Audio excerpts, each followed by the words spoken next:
Somebody please tell me what Jim Carrey is doing playing Dr. Robotnick on Sonic the Hedgehog. I mean, Clarke Middleton or Danny DeVito would definitely have played a better part. They've got the height issues, they've got the weight issues, and they've got the Robotnik look. Let me know what you think in the comments below, because it's not really making sense that a tall, lanky Jim Carrey, who doesn't even wear the Robotnik colors, is actually playing that part. Then if you look at the Sonic the Hedgehog trailer, the storyline is compromised for whatever reason. At the start of the trailer, Sonic says people on his planet are always after him, so he came to Earth. To start off with, the comics actually suggest otherwise. Mobius is the planet that Sonic the Hedgehog characters are from, and mostly anthropomorphs live there. Note that while originally the American storyline also had Sonic games set on Mobius, the Japanese manuals have always had Sonic living on Earth. And since post-Sonic adventure games have followed the Japanese storylines in all regions, it is safe to say that Sonic has always lived on Earth in the games.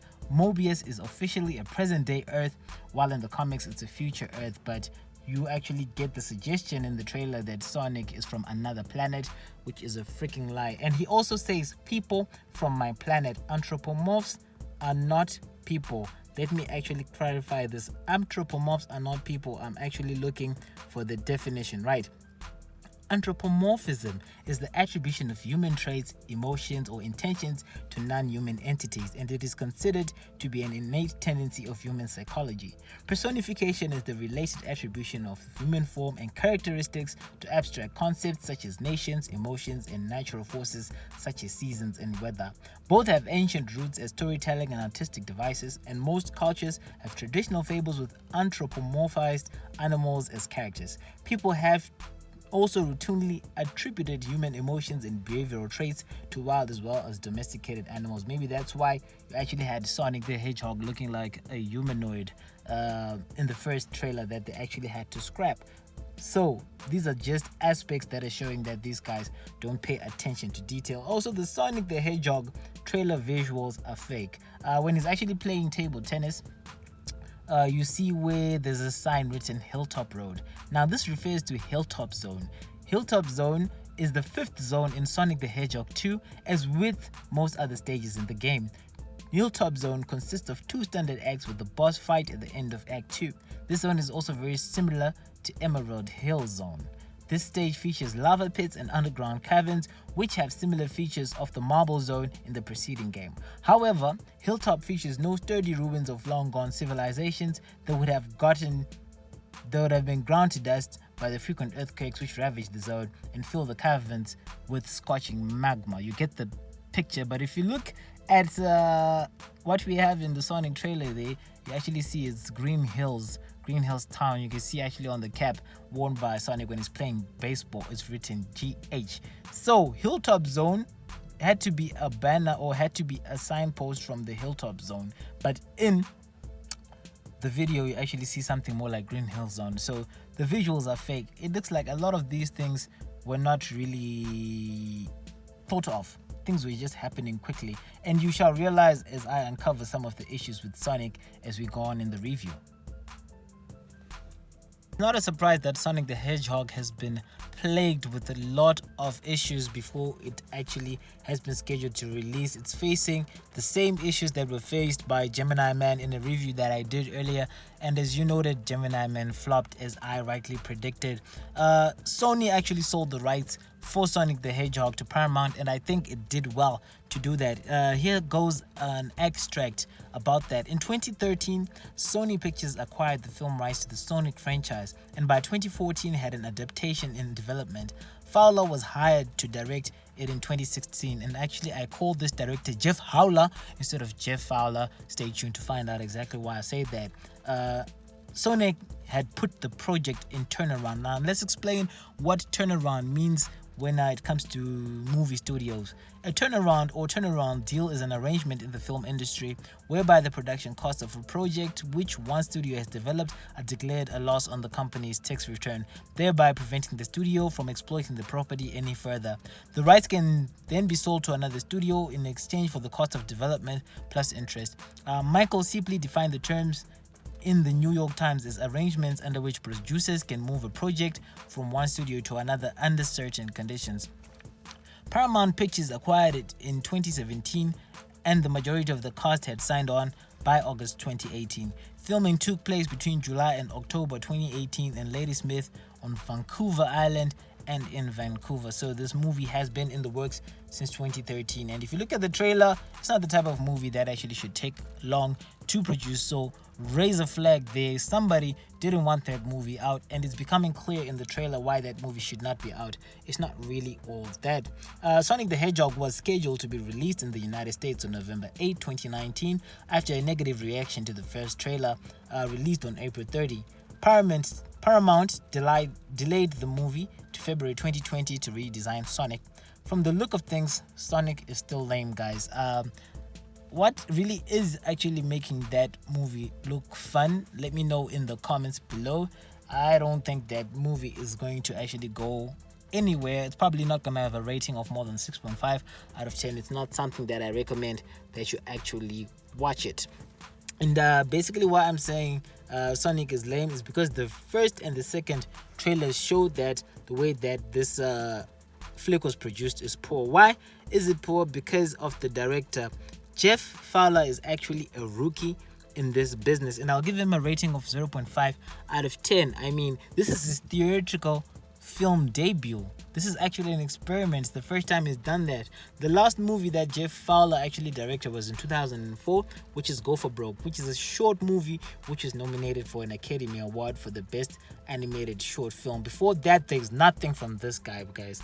Nothing at all. So be ready to be part of a learning curve. I'll give that director a rating a 0.5 out of 10, and judging by the fact that he messed up the first trailer, I've never actually been in a situation where I see a trailer being redone or a character being redesigned after some negative reactions from the fans. This is because Jeff Fowler is at the wheel and he's got no experience.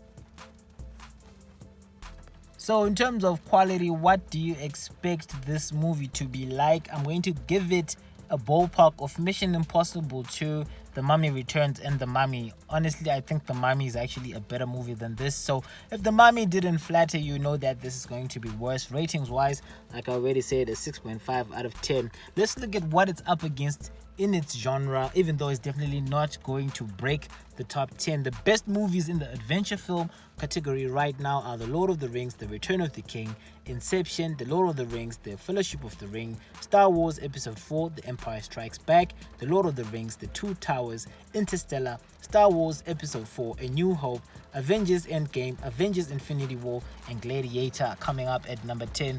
Do not expect Sonic to come anywhere near the top 50. Like I said, The Mummy is the ballpark here. Probably is going to make some bucks because of its connection to the kids and its connection to the games. So people are just going to watch it for that. So I'm not going to talk about how much it's probably going to make. I think it's probably going to make bank because of its connection to Sega and whatnot. But in terms of actually being a movie which is nice, I do not think that's gonna go well. Now, comparing it with the top 3, I've already talked about the plots behind The Lord of the Rings, The Return of the King, Inception, and The Lord of the Rings, Fellowship of the Ring in my previous reviews of adventure films. I think I was talking about Dr. Dolittle. You can check that on my videos.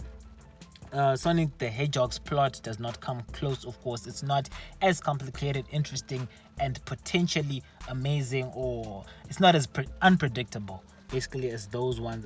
This is the premise for Sonic the Hedgehog. Sonic is an anthropomorphic blue hedgehog from another world who comes to Earth to escape villains seeking to harness his power of super speed. After accidentally causing a massive power outage while holding out in the town of Green Hills, he's targeted by the government, who hire insane scientist Dr. Robotnick to hunt him down. Ex-SFPD officer turned Green Hills sheriff Tom Wachowski must help Sonic evade capture, collect his rings, and prevent Robotnik from using Sonic's powers to rule the world. So the people who rewrote this definitely departed from what people are used to in the games, and this might play a part in making people not really identify with this movie here. There's a lot of red flags going on here. Now, looking at the trailer, like I already said, people say Sonic says that there are people on his planet, Mobius, but there are no people there. They're anthropomorphs. That's a lie. The trailer says he comes from another planet to Earth. The comic says he's always been on Earth. That's a lie. When Sonic's actually playing baseball, do you actually notice that I don't know what that place is where you actually bat. The pitching area, I don't know, where it's actually batting. If you see the lines and compare them to the lines of a real baseball pitch, you'll notice that it's different. I thought that on these movies, the consultants will actually make sure that every detail is right. Consultants from different fields. Basically, it shows that these guys didn't hire. That's why Sonic's baseball batting area is not marked in the correct way. And then when he swings on 32 seconds in the trailer, that's trailer number 2, you can see that his hand is bent very awkwardly. Suddenly it's looking like some licorice. That's some poor graphics and effects, which show that things have been done hurriedly. You know, they've had to redesign Sonic after that negative response from people, and now they're actually making mistakes. Also on 1 minute 54 in the trailer, that's a fake scene. I mean, Sonic cannot slide into a car like that, even though he said nailed it like he said. I think that's actually a fake scene. So in addition to the storyline which is issues, expect graphics which also have issues, and the way that this movie has come to be is showing that this might actually be a flop. There's a very good chance of that, but I think again maybe it's connection to the games is going to save it somewhat, but the critics are going to have a go at this movie. So this is my review of the Sonic the Hedgehog trailer number 2. Even though people are impressed with the Sonic redesign, I'm basically not impressed in how things are coming together on this movie. Let me know what you think in the comments below. Also, please remember to subscribe to the channel, hit the notification bell, and share this video with people who you want to save their money by not going to actually watch Sonic the Hedgehog. Until the next review is the critique. Cheers.